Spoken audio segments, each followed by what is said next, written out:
Welcome to the Business is Good podcast with Chris Young, president of the Good Place Institute, helping leaders build and steward thriving organizations where people flourish, communities prosper, and the organization is economically regenerative. I'm your host, Jim Brangenberg. You know, it's been said communication is the lifeblood of business because it is essential for internal communication, information flow, and fostering strong relationships while also driving innovation, customer satisfaction, and a positive company culture. Without effective communication, businesses struggle with inefficiencies, misunderstandings, and a lack of engagement, leading to failed objectives and a weakened ability to adapt and grow. But how do we fix it? Is there a biblical basis for focusing on what we say and how we say it, or are they just words, therefore deemed inconsequential? I am absolutely sure that Chris Young has some answers for us today. Chris, is there a biblical foundation for this concept that you call managing internal and external communication? There is. Let's break it down into this most simplistic level. Okay. The Bible is a communication device, right? So we go to the Word. The Word is the Bible. The Word made flesh is Jesus's life and his humanness, right? So all these are communication devices, communicating to God's creation, his purpose, his design, and what he wants us to do and who he wants us to be.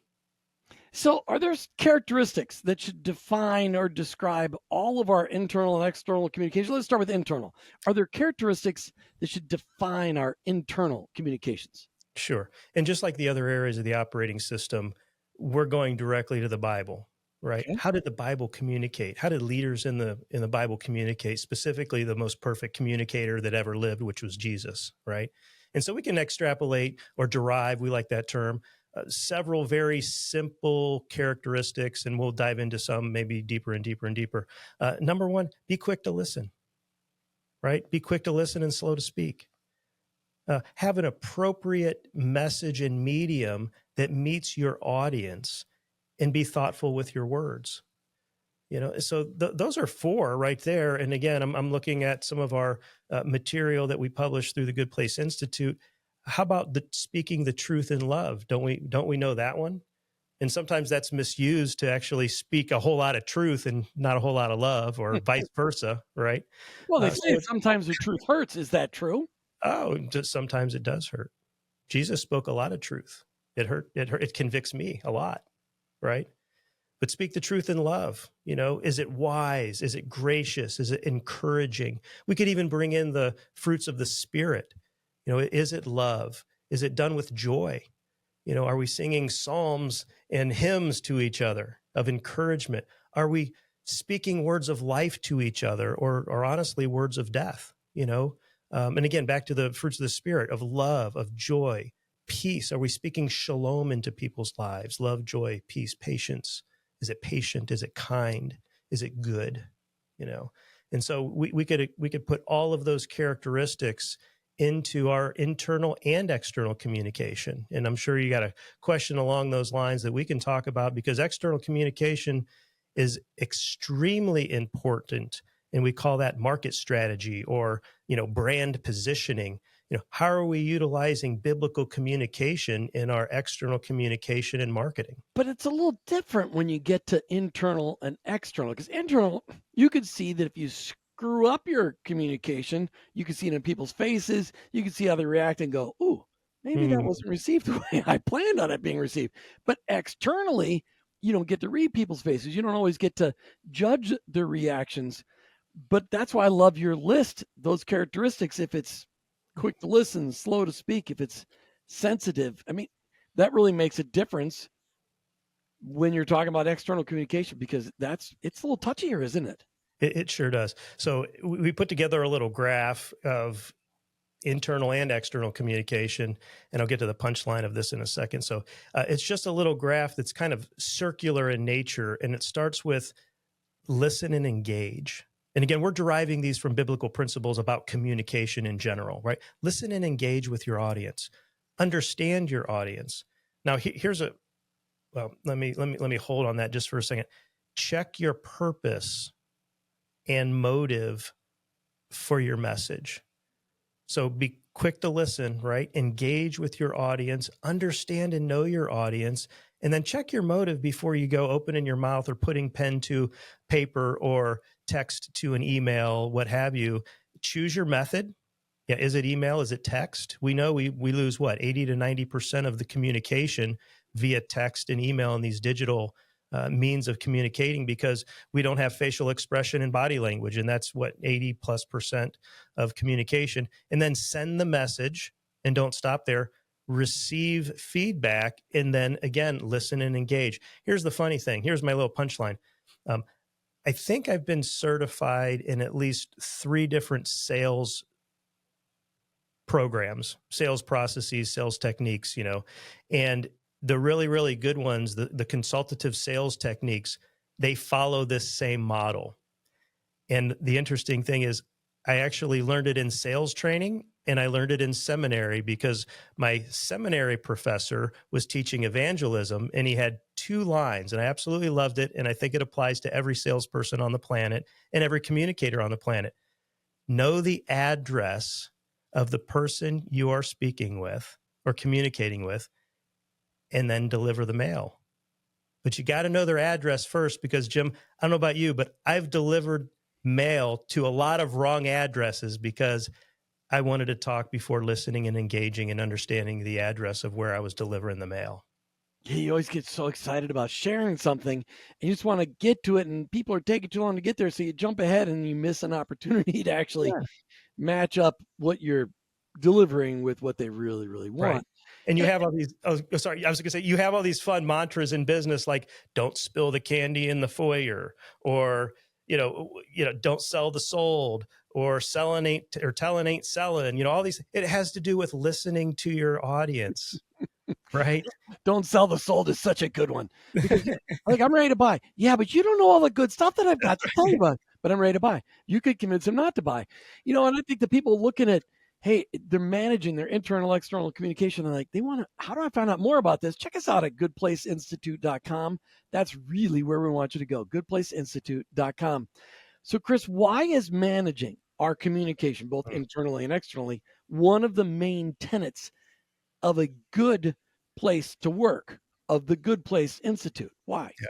Wonderful. And hopefully this isn't underestimated or taken for granted. I mean, you said it at the outset of the podcast is you can have a lot of wonderful aspects, components, building blocks of an organization. And if you don't communicate them well, it kind of all falls apart. Or use your figure of speech or your analogy, right? We could have a great vision, mission, but if we don't know how to communicate it clearly and concisely, we could have great systems. We could have great development. We could have great intentions.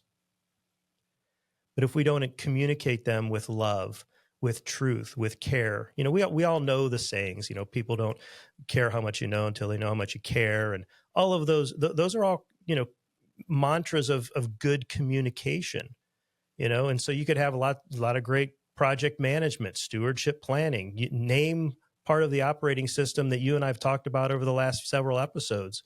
If you don't have good biblical sound communication that takes the other person into consideration, some of it just all falls apart or falls on deaf ears or et cetera, et cetera. And real quick on that note too is, I was talking with a friend the other day and it was interesting. This friend does a really, really good job of telling stories. And I'm particularly not a great storyteller, but this person is extremely great story. I said, why do you tell stories all the time? He said, well, because Jesus spoke in parables all the time.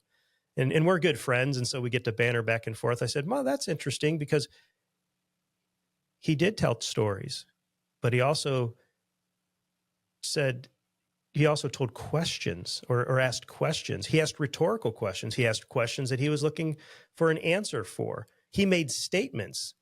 He told literal stories. He told figurative stories. He chose probably every communication way of communicating, right? Why? Because one, he was Jesus. He knew exactly who his audience was, and he met them exactly where he knew that they needed to be. And he communicated to them accordingly, according to his plan, his purpose, his design. And we need to follow that model. And that's why it's super important. It's one of the tenets of the Good Place operating system. He also even used the nonverbal form, like what used to Mm. be texting when he wrote in the dirt. Oh my God, it was instantaneous He was communication, but it was texting in the dirt. yeah, he was texting in the dirt and a message. I mean, it's incredible. So, Chris, when maybe you messed up communication within your Mm. organization, or maybe if it's an outside your organization, how do you fix it? Because as you said, when you text, you never know how somebody's going to read the tone. When you email, you definitely don't know how somebody's going to read the tone. When you talk to somebody, you can most of the time read the tone. Face-to-face communication is the absolute best, but we don't get that all the day. What do you do when you just blew the deal? Yeah. Well, there's an entire industry of public relations people who do this for a living, Jim. So I'm not going to try to answer all of their, wisdom in 2 seconds, but I'll answer it. Face up to it. Be humble.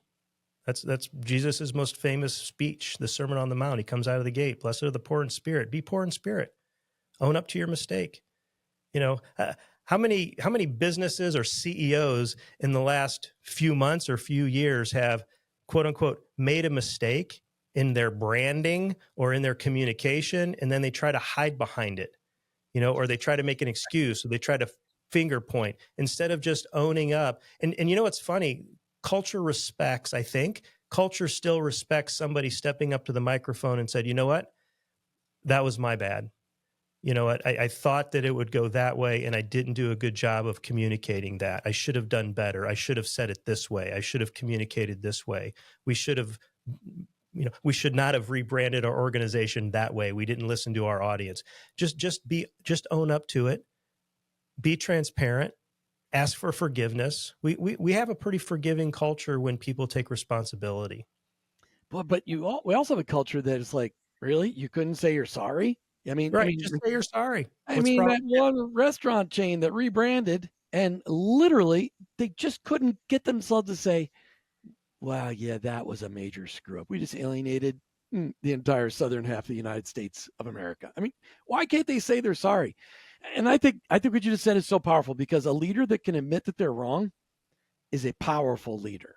And it's the leader you want to follow Amen. because they're real.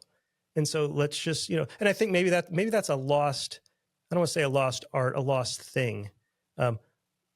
We know we want to hang out with real people. We want to follow real leaders. And it's interesting, that's just completely a biblical concept, and it shows up in almost every business leader book ever. Is you want a leader who is humble, who's certainly competent to lead, competent in the subject they're leading, but you also want somebody who can communicate with humility, with transparency, who knows the audience, who understands the information they're sending, in the way that they're sending it and the way it's being received. It's called emotional intelligence, and those are kind of leaders you want to follow. But it's tough because most of us grew up in households where our parents didn't exercise that ability very often, apologizing when they were clearly wrong. And yet, in our generation, raising our kids, we learned to apologize when we screwed up. I mean, your kids, I imagine if I asked them, you got great kids. If I said, "Hey, did Dad ever apologize when he screwed up?" and they'd say yes, and that They was say something a that lot. No. yeah, often. And I think that's something we have to overcome. We've learned how to do it at home every once in a while, Mm. but we haven't learned how to do it in the workplace. And maybe you're listening today and you're wondering, does our communication really help us fulfill the aims of our organization? Or does it sometimes go against the aims? Mm. We want to help you. Check us out at goodplaceinstitute.com. Chris, how about a story to finish up today, talking about internal and external communication? What organization is the best example of a turnaround because of really working on both internal and external communication?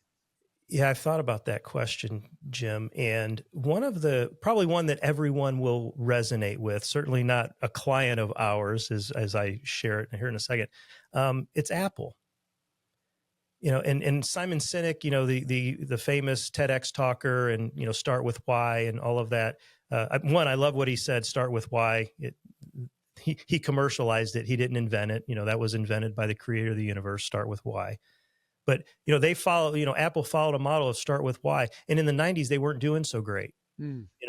But they're probably one of the most popular brands who listens to their customers, who communicates with their, I mean, they built community, they built lifestyle, they built experience around their why brand, and not just, delivering products and services, which is the what. But probably one of the bigger turnarounds, they simplified, they're concise.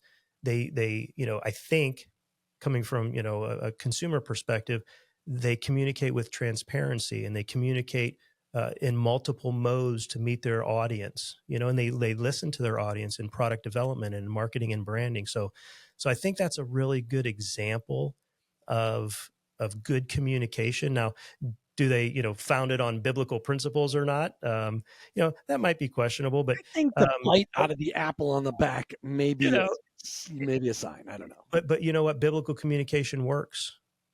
No matter who you are or where you're at, it works.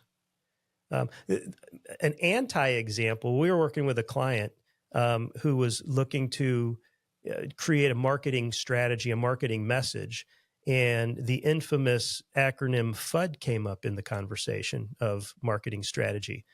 Because if you can put fear, uncertainty, and doubt into people's minds, they buy things. Fear is a fantastic consumer motivator. Is it biblical? And so we wrestled with that and did not do fear, uncertainty, and doubt as a marketing strategy. It's true. It is true.